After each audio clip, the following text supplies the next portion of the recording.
राम राम जी। आत्म मंथन में आपका स्वागत है। अब हम बात कर लेते हैं मूलांक 8 वालों के बारे में। स्प्रेड क्या कहता है? अच्छा कहता है तो आगे बढ़ जाओ, नेगेटिव कहता है तो मैं हूं ना आपको मोटिवेट कर रही हूँ, आपको समझा रही हूँ, आपको बता रही हूँ किस तरह से आपने आगे बढ़ना है। देखो, आप क्या कर लो, सबसे पहले उपाय बताती हूँ वो समझ लो। उसके बाद मित्र शत्रुओं को हैंडल कैसे करना है वो समझ लो। और गुरु मंत्र जो आपके लिए है वो एक हफ्ते के अंदर आपके लिए क्या रिजल्ट लेके आएगा वो भी आप अंडरस्टैंड कर लो। ठीक है, ये चीज़ें आपको समझ में आ गई तो उसके बाद आपने आगे क्या करना है। अगर अपना कोई भी प्रश्न आपने पूछना है, ठीक है, तो वो आप कमेंट्स करते हो तो ज़रूर आप भेज सकते हो। आपका प्रश्न मैं ज़रूर उत्तर दूंगी, एक बार तो कम से कम आपके प्रश्न का उत्तर मिलेगा ही मिलेगा।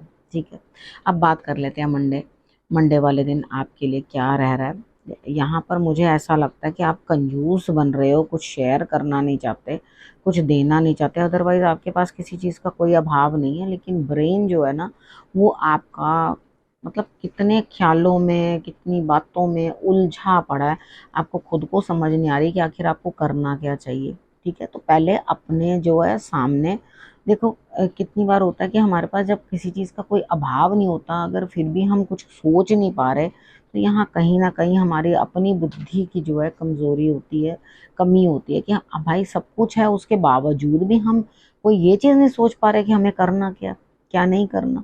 तो कुछ ना किसी चीज़ के ऊपर इम्प्लीमेंट करो, अपनी अंदर से अपनी फीलिंग से समझो कि हाँ मुझे ये करना है, और उस चीज़ को कर कर डालो। ठीक है, अब यहाँ पर आपके लिए ट्यूसडे वाले दिन, देखो ट्यूसडे वाले दिन मुझे ऐसा लगता है कि दोस्ती यारी की वजह से, फ्रेंडशिप की वजह से कहीं ना कहीं कोई ऐसी बातचीत हो सकती है आपकी कि आपको रात भर बेचैनी रहे। या तो हो सकता है आप अपने फ्रेंड्स में जागते रहें, या हो सकता है आपके फ्रेंड को कोई दिक्कत हो जिसके कारण आप रात भर जो है जागा काटो, यानी कि जागते रहो। हेल्थ इशू हो सकती है, रात भर जागते रहो। कोई ना कोई रीज़न ऐसा है कि आप रात भर मुझे जागते हुए दिखाई देते हो। ठीक है, तो यहाँ फ्रेंड अगर कोई हेल्प करने को तैयार है तो उसकी मदद ले लो, मदद लेने में कोई दिक्कत नहीं है। लेकिन अगर अपनी रूटीन ही आपने ख़राब कर रखी है तो उसके अंदर तो ना फ्रेंड मदद कर सकता है ना फैमिली, वो तो आप अपनी मदद खुद ही करोगे, और कोई आपकी मदद करने वाला है नहीं। अब बात कर लेते हैं वेडनेसडे की।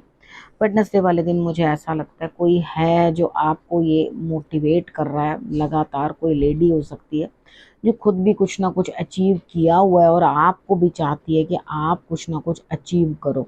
यानी कि कोई कोर्स करो, कोई लर्निंग करो, कोई नई चीज़ कुछ करो, या कुछ अर्न करके लेकर आओ। बहुत तरह से आपको मोटिवेशन जो है मिल रही है, लेकिन वेडनेसडे वाले दिन भी आप कुछ भी करते हुए दिखाई नहीं देते। मुझे ऐसा लगता है आप अपनी साइड साइड से कोई इनिशिएटिव ही लेने को तैयार नहीं हो। ठीक है, तो यहाँ पर अगर आप वो चीज़ समझ लो, अंडरस्टैंड कर लो या कुछ सीखो तो डेफिनेटली आपके लिए रिजल्ट्स अच्छे आएंगे। बात कर लेते हैं थर्सडे की। थर्सडे वाले दिन मुझे ऐसा लग रहा है यहाँ पे आप कुछ अच्छा करने की कोशिश कर रहे हो थर्सडे वाले दिन कि हाँ मैंने कुछ काम करना है, मेरे को बढ़िया करना है। तो यहाँ पे क्या है, आप चाहोगे कि मैं जैसे सपोज करो कि अगर आप चाह रहे हो कि मैं कॉलेज भी जाऊं रेगुलर और उसके साथ मैं कोर्स भी कर लूं रोज जाने वाला, तो वो दो चीज़ें आप मैनेज नहीं कर पाओगे। यहाँ सोच रहे हो मैं जॉब भी कर लूं और मैं साथ साथ बिजनेस भी कर लूं, दो चीज़ें आपके मैनेज करना बड़ा मुश्किल है। तो हो सके तो एक ही चीज़ पे काम करो तो आपको रिजल्ट अच्छा आएगा। ठीक है, और अगर किसी के साथ आपका तालमेल नहीं मिल रहा है, ठीक है, यानी कि आपके और उसके आइडियाज़ मैच नहीं करते, आप फोर्सफुली ये चीज़ करते जा रहे हो, नहीं नहीं मुझे यही करना, मुझे यही करना, तो मेरी बात मानो कि बिल्कुल भी ऐसा मत करना। ठीक है, और उसके बाद आपको जो बात दूसरा बंदा बड़ा आपका एल्डर या कोई सियाना समझा रहा है तो उसकी बात को समझ लो। अगर जीवन साथी के साथ या किसी लड़की के साथ या कोई लड़के के साथ, यानी कि अपने ऑपोजिट के साथ आपकी कोई बातचीत इस तरह की है जिसके अंदर कोई कन्फ्लिक्ट बन रहा है या आपके व्यूज़ मैच नहीं कर रहे, तो तुरंत उसके साथ कॉम्प्रोमाइज़ कर लेने में ही आपकी जो है भलाई है। ठीक है, अब बात कर लेते हैं फ्राइडे की। फ्राइडे वाले दिन मुझे ऐसा लगता है अंदर से कुछ आत्मज्ञान लगेगा, ऐसी चीज़ें मुझे नहीं करनी, मुझे ऐसा करना है, मुझे वैसा करना है। यानी कि यहाँ पे अंतरात्मा जो है तरह तरह के ज्ञान देगी, किसी ना किसी को गुरु बनाने की कोशिश करोगे, किसी से कुछ ज्ञान की बातें समझने की कोशिश करोगे। दिन में कुछ विशेष कुछ कर नहीं पाओगे, यहाँ अपने आप को ही समझने में आपका समय निकल जाएगा। ठीक है, साधारण सा दिन रहेगा, कुछ उसमें विशेष अचीवमेंट नहीं है, लेकिन इतना है कि आप बहुत अच्छे से बात चीज़ों को अंडरस्टैंड कर पाओगे, समझ पाओगे। ठीक है, जो अपने ज्ञान के लिए ये दिन जो है बढ़िया। अब बात कर लेते हैं सैटरडे की। सैटरडे वाले दिन मुझे ऐसा लगता है यहाँ पे कहीं ना कहीं आपको मेडिटेशन की ज़रूरत है। यानी कि फ्राइडे वाले दिन आपने ये तो एक्सेप्ट किया, चलो जी मैं कुछ अंडरस्टैंड करता हूँ, चीज़ों को कुछ समझता हूँ, गुरु को कहीं ना कहीं से अप्रोच करता हूँ, कोई मुझे मार्गदर्शन दे किस तरह से मुझे काम करना है। यहाँ पे भी आप सैटरडे वाले दिन बहुत तेज़ी दिखाते हुए अपने काम के अंदर, यानी कि जैसे एग्रेशन दिखा रहे हो ना, देखो थोड़ा सहजे सहजे चलो। एग्रेशन करके कोई काम करना तो लड़ाई झगड़े होते हैं, ठीक है।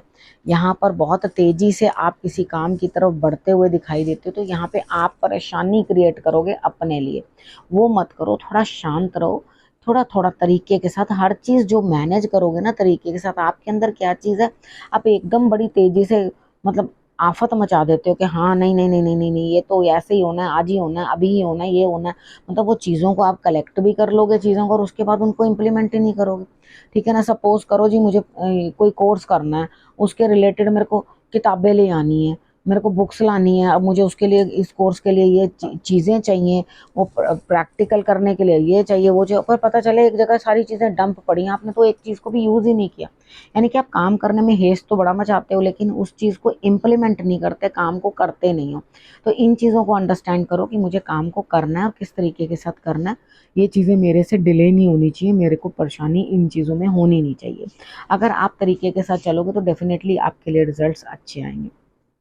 अपनी अंतरात्मा से पूछना कि हर बार अगर मैं यही सेम चीज़ करूँगा तो सही है, ठीक है। अब उसके बाद संडे की बात कर लेते हैं। संडे वाले दिन मुझे ऐसा लगता है आप कोई मेहनत तो करना चाहते हो, विन विन सिचुएशन भी है, लेकिन उतने अच्छे रिजल्ट्स नहीं। आपको ये समझ नहीं आ रही कि भाई मैं क्या करूँ, मैं नुक्स अपनी ही उस चीज़ से जो वर्किंग स्किल्स हैं, क्या अपने आप को ही नुकसान तो नहीं पहुंचा रहा। कितनी बार ऐसा भी तो होता है ना कि हम लोग अपने आप को बड़ा वो शो करते हैं, अरे हम तो ये नहीं करते, हम तो वो नहीं करते, हम तो ऐसा नहीं करते।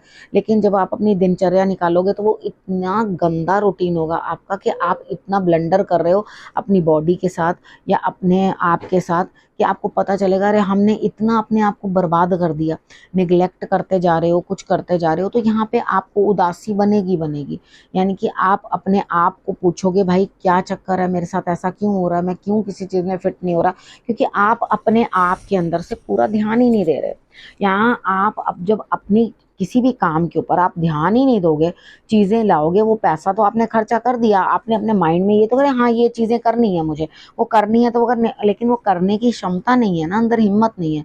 तो उस ऊर्जा को जब दिखता ही नहीं है अंदर, तो फिर वो काम कैसे करोगे। तो फिर उदासी में तो आ ही जाओगे कि जी मेरा काम नहीं बनता, आपने उसमें इनिशिएटिव ही कुछ खास नहीं लिया। तो यहाँ हिम्मत करके एक नई चीज़ की शुरुआत करो, मेहनत करो, डेफिनेटली आपको रिजल्ट्स अच्छे मिलेंगे। उदासी का कोई फ़ायदा नहीं है। देखो अब सबसे बड़ी बात क्या है, देखो यहाँ पे अपनी लाइफ के अंदर गुरु मंत्र आपके लिए क्या कहता है कि लाइफ के अंदर आपको एडजस्टमेंट ज़रूरी है। आप क्या करते हो, किसी चीज़ के अंदर एडजस्ट नहीं कर रहे, ठीक है। गुरु अगर आपको ये मैसेज कन्वे कर रहे हैं कि आपको एडजस्टमेंट करनी ज़रूरी है, तो आप एडजस्टमेंट नहीं कर रहे हो, हर चीज़ अपनी मन की अपनी मर्जी की वही चीज़ आप करने के मतलब अब यहाँ पर इतना ज़्यादा अपने आप को और अपने कामों को आप खराब कर लोगे, डिस्ट्रॉय करोगे चीज़ों को, उस चीज़ का क्या फ़ायदा। थोड़ा आग से भी चोट चपेट लगने के चांसेस बनते हैं, उन चीज़ों को भी आप ज़रा ध्यान रखिएगा। अपने आप को आप दिक्कत में ना डाल लो, इस चीज़ का ध्यान रखो। अगर आपको कोई जैसे समझाता है तो लर्न टू एडजस्ट, ठीक है। क्योंकि लाइफ के अंदर एक चीज़ ध्यान रखना, एक आदमी बोले, अगर एक एग्जाम्पल देती हूँ, एक आदमी ये बोलता है कि भाई मैंने ये काम करना है, वो फ्लॉप हो जाता है, तो वहाँ क्या होता है आपकी अल्लड़ बुद्धि होती है, मेच्योरिटी उतनी आती नहीं है, तो आप वो चीज़ फ्लॉप कर देते हो, समझ में आती नहीं है और कहते हो व्हाट वेंट रॉन्ग, पता नहीं यहाँ पे क्या हुआ, ठीक है। अब यहाँ पर क्या है कि अगर आपके साथ ऐसा कुछ हो जाता है कि भाई कोई चीज़ गड़बड़ आपसे हो गई है, आपने कुछ गड़बड़ कर डाली है, तो अगली बारी जब आप वो करोगे ना तो बड़े सोच समझ के हर चीज़ के अंदर पूरा ध्यान रखते हुए, बड़ा इधर भी उधर भी वो चीज़, तो क्या होता है ये गलतियाँ जो है ना हमें कहीं ना कहीं मैच्योर बना जाती हैं। हमें समझ ही कहाँ से आती है, अपनी गलतियों से तो समझ आती है। कुछ लोग दूसरों की गलतियों से सीख लेते हैं, कुछ लोग खुद गलती करेंगे स्पेशल और तभी उसको सीखेंगे, और कुछ लोग तो गलती करने के बाद भी नहीं सीखते। तो यहाँ आपने अपनी गलती से सीखना है, एडजस्टमेंट करनी है, आगे बढ़ना है, तभी आपके लिए रिजल्ट्स अच्छे आएंगे, नहीं तो आप खुद ही परेशानी में आ जाओगे। लर्न टू एडजस्ट, ठीक है। अब करना क्या है, रखना अपना और अपनों का बहुत अच्छे से ध्यान। फिर से मेरे आने का करना इंतज़ार, तब तक के लिए नमस्कार।